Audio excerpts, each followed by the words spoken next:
All Renegades of Puck to the trenches. It's time for Renegades of Puck TV. Welcome to the bunker. Welcome to the essence of No Half Steppin'. I'm your host and captain, Crazy Charlie Saunier, and before we get started with the No Half Steppin' hockey coverage, let me direct you to renegadesofpuck.com. Once you go to our home website, you'll find all the access and information you need about the Renegades of Puck, and once you click on that merchandise link, you will find immediately the classic logo t-shirt. You will also find our Pride logo t-shirt, our special event t-shirts, and all of our other famous gimmicks. Up to 55 items now in our online store because we've sold out. So you can buy in. Socks, throw pillows, it doesn't make a difference to us. Again, we've sold out, so you can buy in. So please, purchase some Renegades of Puck merchandise today. It's of critical importance that we get your support on social media, and we sure to appreciate the uptick in recruitment that we have seen in the last couple of weeks. And we know it is going to start to improve as we hit the playoff season. So thank you so much to the new subscribers that we have on YouTube. Now we are over 130, and there are plenty of room for more Renegades. So once you are a subscriber to our YouTube channel, you can go ahead and get those brand new and fresh links from Renegades of Puck TV, and you can post those on your Facebook page. We would appreciate if you would give them a share right there. If Facebook is not your preferred platform of social media, then we would like it if you would share those on Twitter. You can find all of the Renegades of Puck on Twitter and incredibly active right there, so please give us a follow along right there. We are also on Instagram. We try to provide new and unique content for that social media platform as well. Our audio-only podcast is moving once the NHL playoffs begin. We will be leaving SoundCloud, and we will be heading to a brand new service. I will be able to give you the full details and announce that coming up in the next couple of days. So please stay tuned for that very big announcement. And our behind-the-scenes live stream takes place on Twitch. It is a fun community right there. Also, if there's any F-bombs, mistakes, or second takes, you'll find them right there in the live stream on Twitch. It's a plug-to-plug broadcast, as we call it. I show you how we set up the bunker, how we rehearse, practice, and execute a full broadcast and taping of Renegades of Puck TV. Then I show you how we break it all down. We also do bonus content, and it's fully interactive. I can look down right now and see we got a couple of Renegades in the chat room right now. They're asking questions, they're making comments, and they're responding to me as I'm going through the monologue right here on Renegades of Puck TV. So I appreciate if you could consume the essence of No Half Steppin' in each and every one of those different forms. We sure would appreciate the support. It means a lot, and it goes a long way to helping us achieve all of our goals moving forward. After all, the summer of No Half Steppin' is coming very soon. We'd appreciate if you'd become a partner of the Renegades of Puck. You can do that by going to Venmo, searching Renegades of Puck, or you can just scan the QR code that's currently on your screen. Want to thank Miranda Martin for a very nice donation just a couple of days ago. She helped us build an advertising plan that is going to get us through the first round of the playoffs. That means a lot to us. That just goes to show you, even a small donation, what it can do to help us out here with the Renegades of Puck. So if you could become a partner of the Renegades of Puck, any dollar amount helps us out tremendously, and everything goes directly to helping build the future of the Renegades of Puck, built by Renegades for Renegades.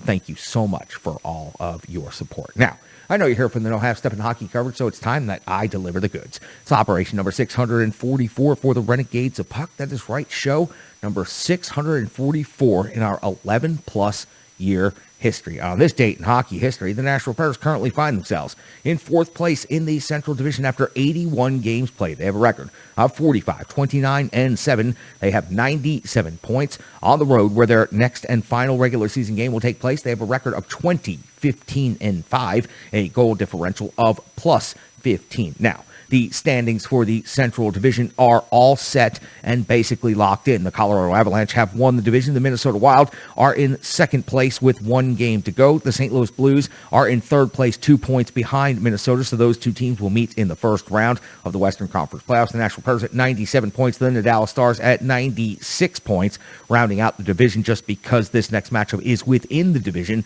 you'll see below the Dallas Stars, eliminated, of course, the Winnipeg Jets at 85, the Chicago Blackhawks at 67, and at the bottom of the division, the Nashville Preds' next opponent, the Arizona Coyotes, with just 55 points. As a matter of fact, they are 42 points behind the Nashville Predators. For the Nashville Predators, the only race that matters at this point is the wild card race for the Western Conference playoffs, and it is down to one game to go and just two teams. Both of these teams have now secured their playoff positionings, the Nashville Predators and the Dallas Stars, but it is to be determined who is wild card 1 and who is wild card 2 in the Western Conference playoff bracket. The Nashville Predators are currently in the number 1 position with 97 points. The Dallas Stars have 96 points.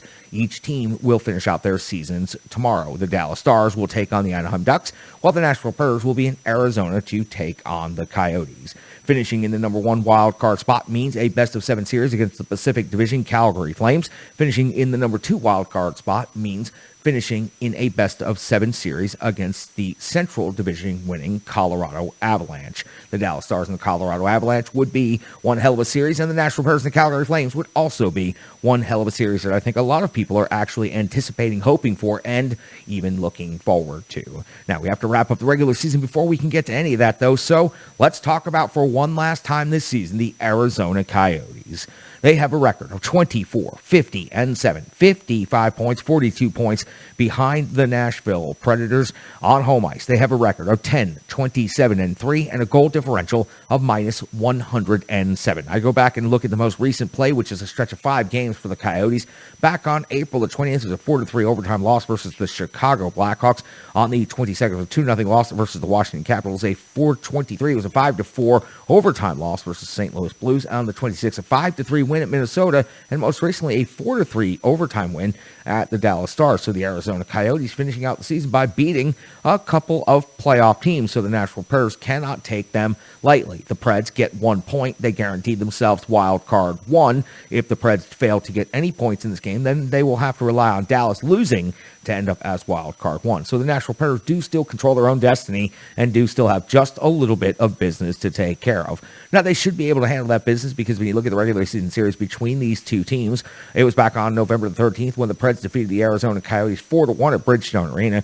UC Saros got the victory, 22 out of 23. The captain, Roman Josi, 2 goals and 2 assists for 4 points. Duchesne and Granlund chipped in with goals in that game, and it was never in doubt. On the 8th of January, the two teams met in Arizona for the first time this season, and the Preds scored a 4-2 victory. Saros again with the victory, 38 out of 40. Janot, Trennan, Ekholm, and Josi all with goals in that game. So the Nashville Predators have taken all 4 possible points from the Arizona Coyotes this season, and there's no reason to believe that they're not going to take 2 points from the Coyotes in this final matchup. We will, of course, see Connor Ingram as we are having tryouts to see who is going to be the starting goaltender for the Nashville Predators in the first round of the Western Conference playoffs, and we know we are in that scenario because UC Saros, due to a high ankle sprain, we do not know the time frame for his potential return, but typically when it comes to a high ankle sprain, you are talking about a minimum of a month off of the ice. UC Saros will be off the ice for about a week once we get to the first round of the playoffs. So there is no reason to believe that he is going to be able to start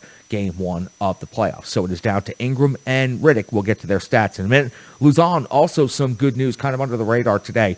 On the road trip with the Nashville Predators, participated in the morning skate and could potentially be back for the first game of the playoffs. Taking a look inside the matchup between the Nashville Predators and the Arizona Coyotes, the Preds are going to lead in every one of these statistical metrics, and the Coyotes are going to find themselves right there near the bottom of the league in virtually everything. In goals for 3.19 per game is 12th best in the NHL for the Nashville Predators, while the Coyotes at 2.48 are 32nd.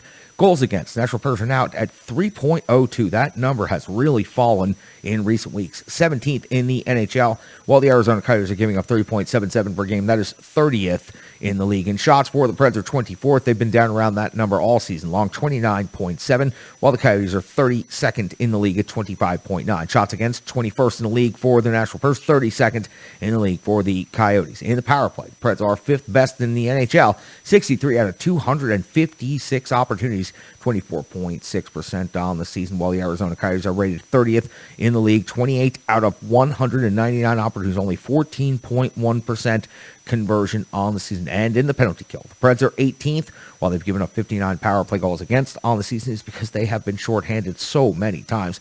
The Arizona Coyotes are 29th in penalty kill. They have given up 64 power play goals against on the season. When it comes to the stats, there are plenty of high-skilled individuals on every roster in the NHL. Let me tell you about these two rosters, though. When it comes to the Arizona Coyotes, Keller leads the team in scoring 28 goals and 35 assists for 63 points. Schmaltz is at 23 and 35 for 58 points. Kessel is at 8 and 44 for 52. Gosper is at 12 and 37 for 49. And Krause, 20 and 14 for 34. And net Vejmelka, 13, 32 and 3.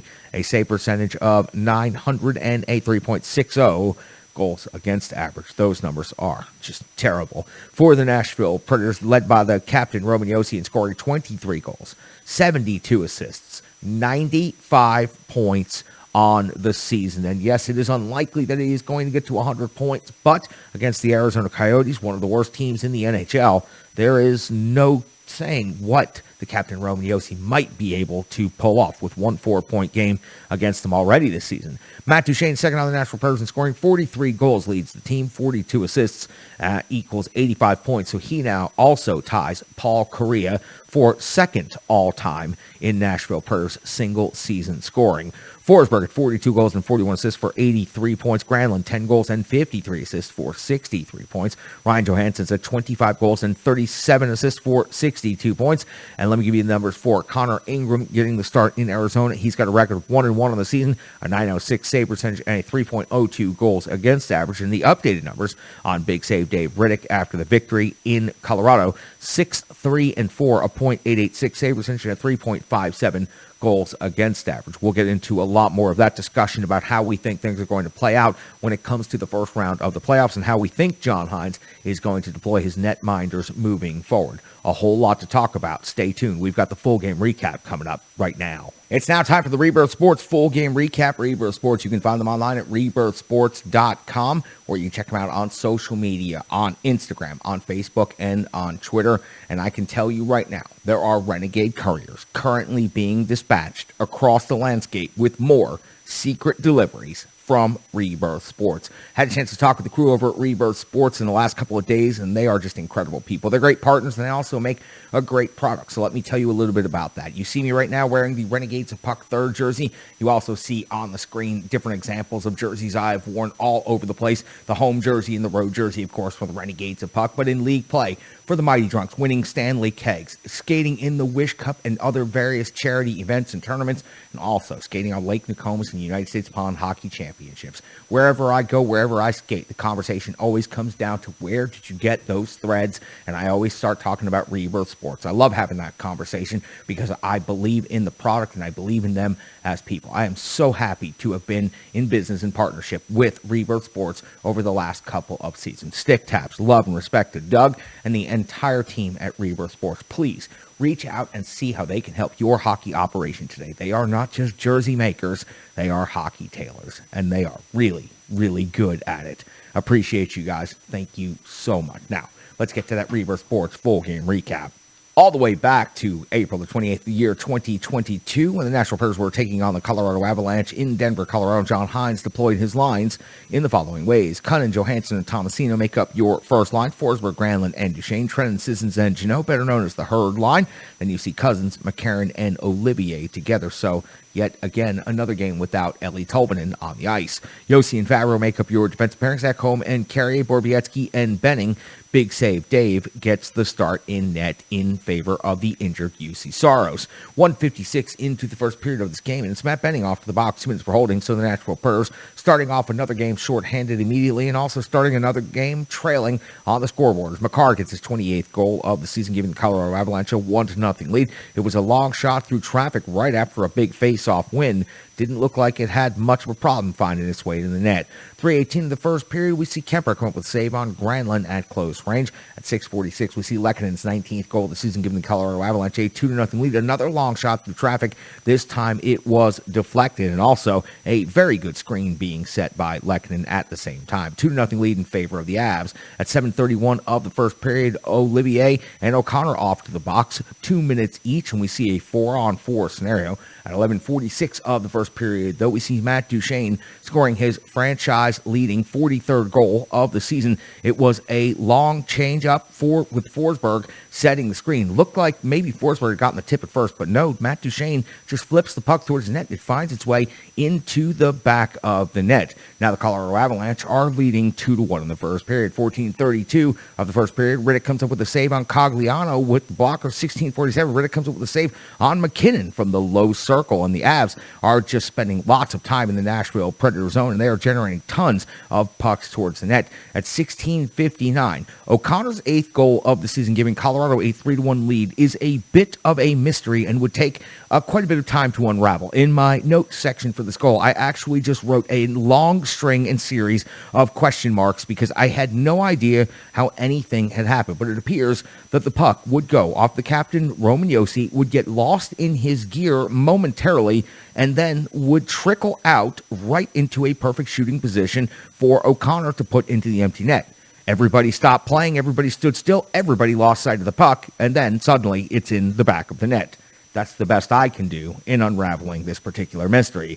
Colorado has a 3-1 lead now over the Nashville Predators. 17:44. Sisson's off to the box now. 2 minutes for roughing, and the Nashville Predators are shorthanded yet again in this game. The penalty kill, well, it did good enough. It survived. We, at the end of the first period, Colorado is out shooting the Preds 20-8. We are just 20 seconds into the second period. Mikhail Granlund's off to the box. 2 minutes for high sticking, so the Preds are shorthanded. Yet again, I'm so sick of saying those words. Strong penalty kill, though, by Juneau and Sissons. You got to give them some stick taps in this scenario. When we finally get to a little bit of even strength hockey here at 3:17 of the second period, it's Johansson's 25th goal of the season. Another long shot, this time Ekholm setting the screen, finding its way into the net. Kemper didn't appear to have much of a tracking on this at all. Colorado now only up 3-2. 6:19 of the second period. Trent is off the box. 2 minutes for a high sticking, and the Preds now shorthanded yet again. Riddick comes up with a save on McKinnon, and at 9:24, back to even strength hockey, we see Comfer's 18th goal of the season give Colorado a 4-2 lead.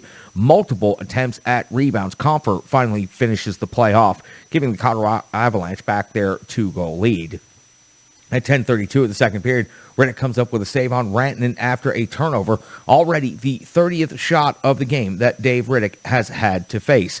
13:28 of the second. Borowiecki's off to the box. 2 minutes for slashing. I no longer remember what even strength hockey looks like at this point, is the note that I wrote. You can tell that the Nashville Predators penalties are starting to send me even deeper into the madness that I suffer from when it comes to hockey. 16:06 of the second period. Helm is off to the box. 2 minutes for interference. The captain, Roman Josi, drives the net hard in this scenario, taking on the entire team, and they were caught off guard and quite surprised back on their skates and on their heels.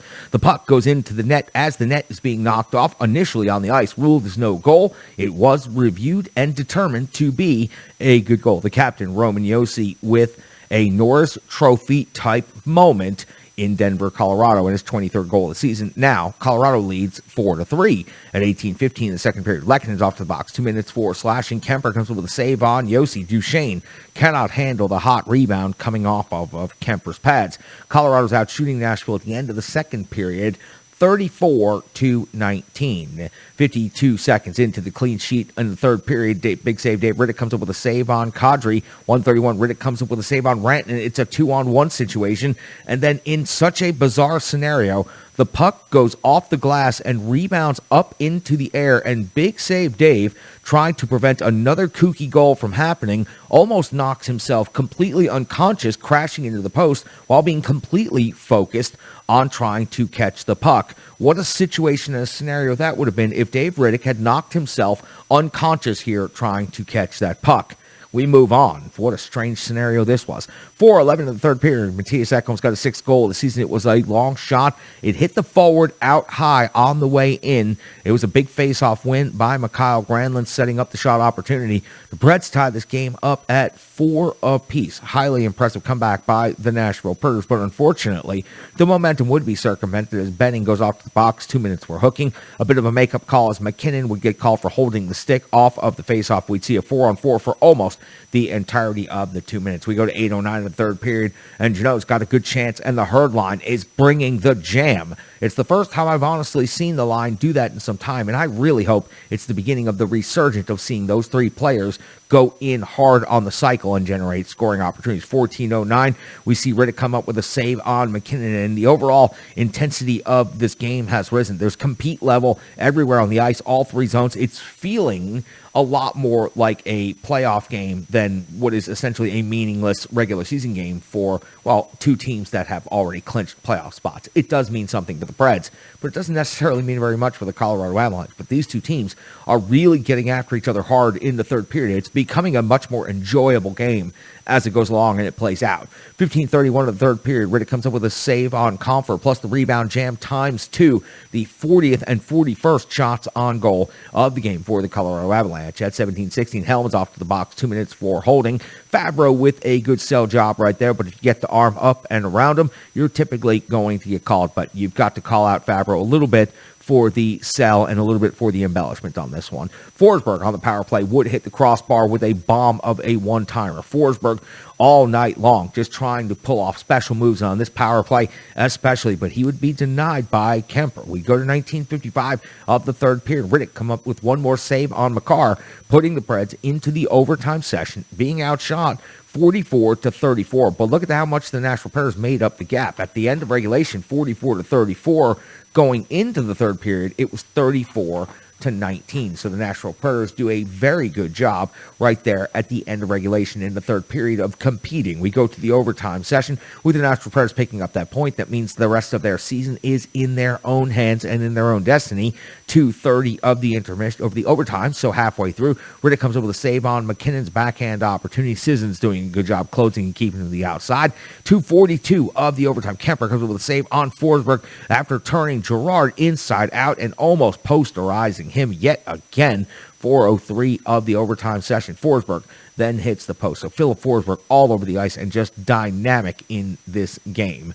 Shots on goal at the end of the overtime session now. 46 for Colorado, 37 in favor of Nashville. It was Duchesne with the wrist shot going back to Denver and converting on the first shot of the shootout opportunity. And then big save Dave Riddick goes 3 out of 3 in the shootout and also delivers the poke check on Kadri in the final opportunity. You can tell how excited and fired up everybody was after this. The Nashville Predators a 5-4 victory in Denver over the Colorado Avalanche. So for the Nashville Predators, they now control their own destiny with one game to go. If they want 7th in the Western Conference, if they want wild card number 1, it's available to them. All they have to do is secure at least 1 point against the Arizona Coyotes in the regular season finale tomorrow night. But for the Nashville Predators, I understand the Colorado Avalanche were not competing for very much tonight, but they had a lead on home ice by multiple goals multiple times, and the Preds found a way to fight back in the third period. And I got to tell you, they really showed me a little bit, and I think they showed a lot of people a little bit there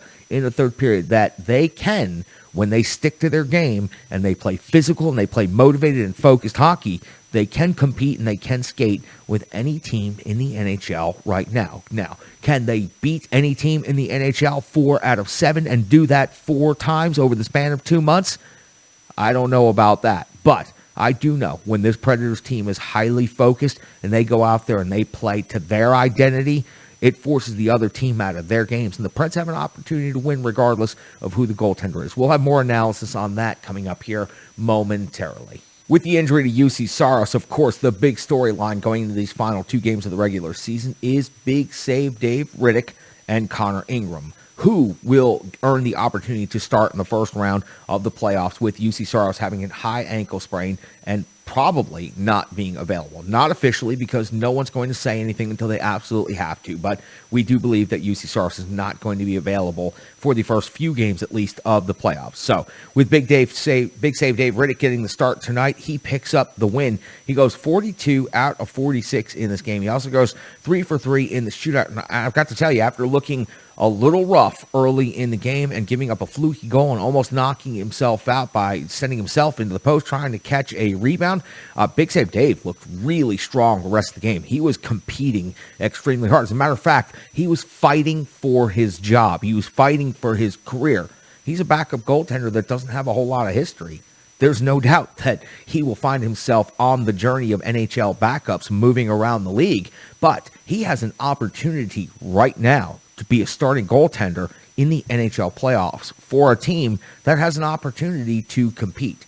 We have seen plenty of times in the past. Now, I saw so much doom and gloom after the UC Saros injury news. And of course, it is terrible. It is not optimal in any way to not have your starting goaltender going into the playoff, especially when he was a Vezina caliber goaltender for a large stretch of this season and for portions of last season. Let me give you a couple of examples that I was talking about today, because there's a whole segment of the crowd out there that seems to think the playoffs should just be canceled and that there's no chance that without your starting goaltender you can find success in the playoffs. Well, I'd like to point to you Cam Ward of the Carolina Hurricanes in 2006 with Peter Laviolette, helping Peter Laviolette win a Stanley Cup. Cam Ward comes in after 2 games in the series. He had barely played in the NHL. He goes on to win the Stanley Cup and the Conn Smythe.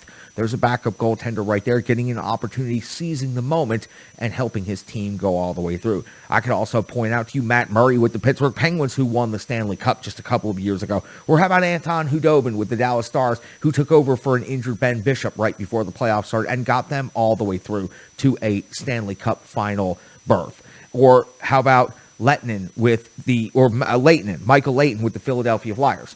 Michael Layton was a former Nashville Predators goaltender who had been on the scrap heap, and suddenly when the Philadelphia Flyers couldn't find a healthy body to put on a set of pads, they threw Layton out there, and he got them all the way to a Stanley Cup final before they fell to the Chicago Blackhawks. Now listen, the goaltender is extremely important when it comes to the National Hockey League or any team, but the sport of hockey is so damn glorious because it takes every single player at every single position playing at the highest level and doing it for 60 minutes, and it takes all 4 lines, and it takes all 3 defensive pairs, and it takes the goaltender. If every one of those players isn't functioning at an incredibly high level, there's no point.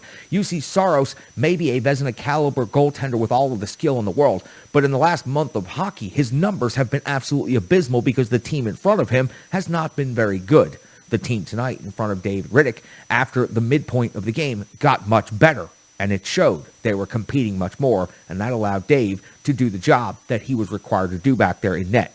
Fighting for his job, fighting for his career, may be something that helps give the Nashville Predators an edge moving forward. Ingram now gets the opportunity to do that very thing tomorrow night in Arizona. Strong Style Fitness is an incredible partner here to the Renegades of Puck, so we'd appreciate if you would check them out at strongstylefit.com or on Facebook, Instagram, and Twitter. Strong Style Fitness has 150 workouts by a certified personal trainer on demand and completely ready for you. By the way, they're donation-based, which means they've been made free for the Renegades of Puck. So we would appreciate if you would get up, get moving, and get yourself healthy. It's that time of year. The weather is so great, and you can be outside, and you can be doing these workouts. You can take them anywhere with you. They're on demand, and they're completely mobile. Take your tablet to the park and do a workout with Strong Style Fitness. Whether it is your first stretch or you're throwing iron like a pro, Tracy over at Strong Style Fit has you covered. Please check out Strong Style Fitness today. They believe in their work so much, they've made it available completely for free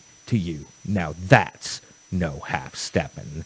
Let me talk about a couple of other things from the game tonight and just in general. The compete level, it increased as the game went along. It was good to see the Nashville Predators didn't roll over after giving up a couple of early goals, or considering the amount of lopsided penalty time against the Predators tonight, that didn't put them in a funk, didn't put them in a shell. They didn't give up. And when they were able to get themselves going and get going with their game, they looked like a totally different team, and their compete level continued going up as the game went along, all the way through the overtime session into the shootout. And that's just great to see for the Nashville Predators, because they're going to have to face off against these top-end teams in best-of-7 series coming up here in just a couple of days. So it was great to see the compete level by the Nashville Predators after they got behind early, continue to rise, the physical play continue, and the pressure continued to build to the point where the Colorado Avalanche and their fans were actually getting a little bit nervous before the end of regulation in this game. Matt Duchene's 43rd goal, and he just continues. The resurgent season of Matt Duchene is incredible. Now, 43 is, of course, the all-time franchise single-season mark, and Forsberg and Duchene have continued one-upping each other all season long. I have no idea how this is going to end tomorrow night, but I have a feeling Matt Duchene's not done just yet. Seeing 43 goals on the sheet is just simply incredible for a Nashville Predators player. And to have 2 players with over 40 goals, that means that the Nashville Predators offense has a fighting chance against anyone coming into the playoffs. So when it comes to the captain, Roman Josi, 95 points. He's on a list with some of the most special names in the history of his position. Bobby Orr, Brian Leach, Phil Housley, Paul Coffey. These are the names that Roman Josi is now on the short list of. 95 points by a defenseman is otherworldly and incredible. I sure wish he was going to find a way to get to 100 points, because that number is such a milestone and such a mark for so many different reasons.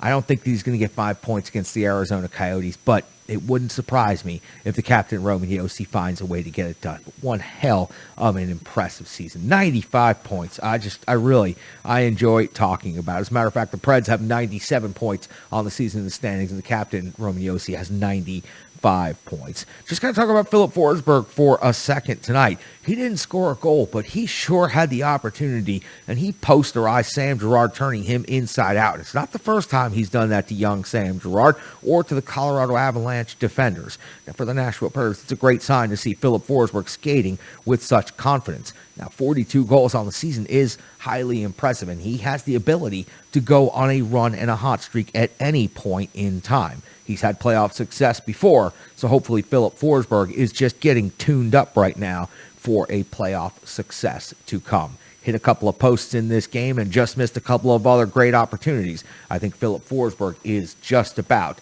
to put up a big-time special performance, and he may do that in the final regular season game against the Arizona Coyotes. But I do think he's primed for a good playoff run. Let's go over the other numbers while we're talking about Filip Forsberg. Matt Duchene, of course, scored a goal. We talked about that. Ryan Johansson, 25th of the season. Matthias Ekholm, a critical goal tying up the game. And the captain, Roman Josi, on the score sheet yet again with an otherworldly effort, taking on the entire Colorado Avalanche penalty-killing unit.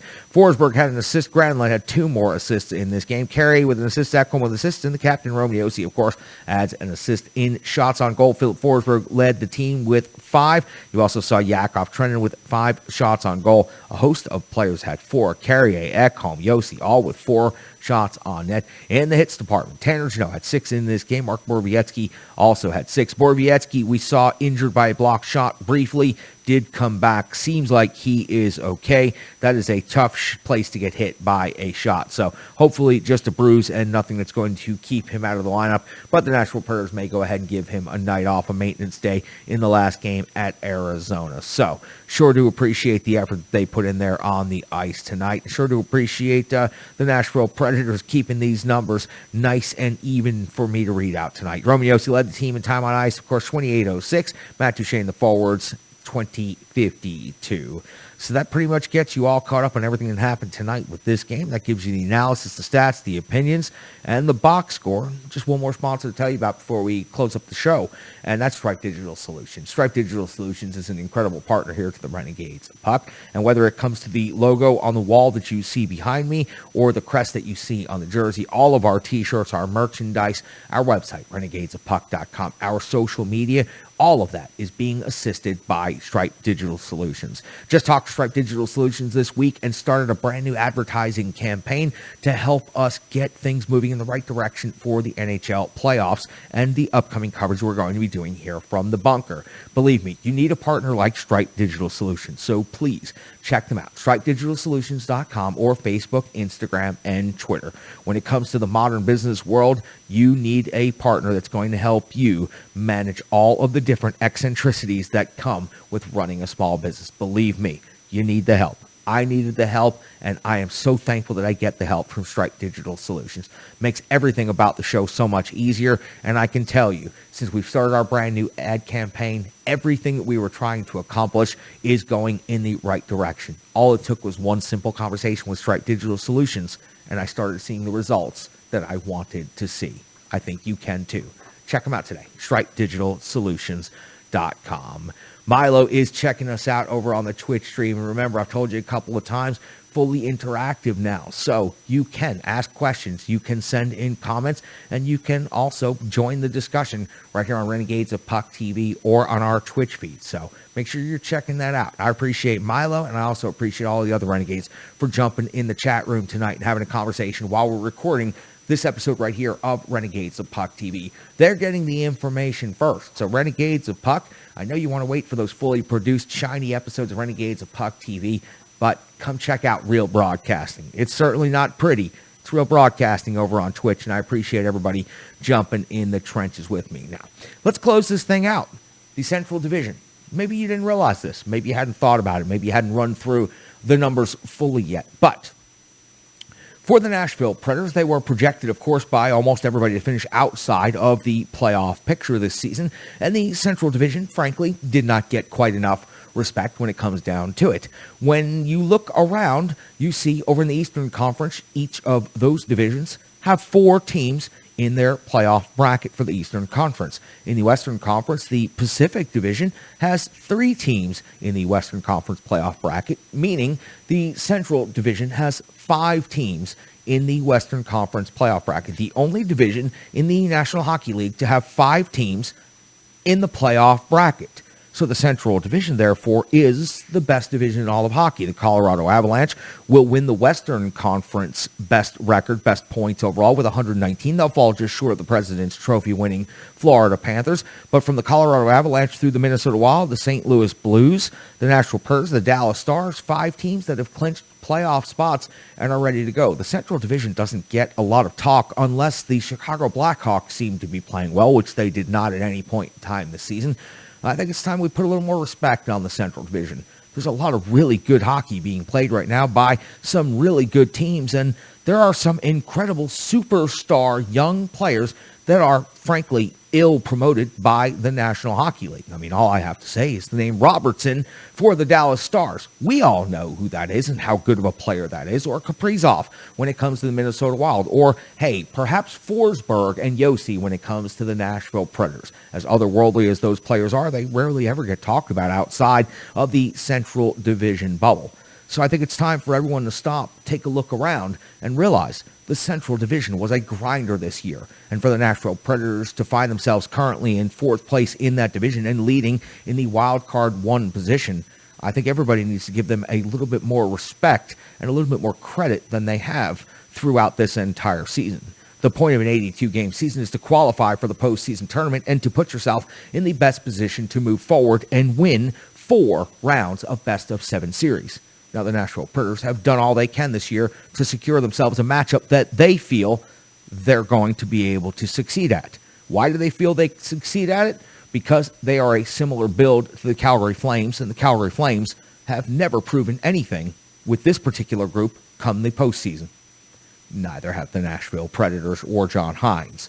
So, it is a matchup that is very intriguing, very interesting, and I believe a cross-border war that will lead to high entertainment, not just for us here in the bunker, but for casual hockey fans across the hockey universe. The NHL playoffs are right here, my good Renegades. I'm so looking forward to it, and the Western Conference is going to represent very strongly. And I have a feeling when you come down to it this season, the Western Conference representative, and it's not far out on a limb to say this, is going to come from the Central Division.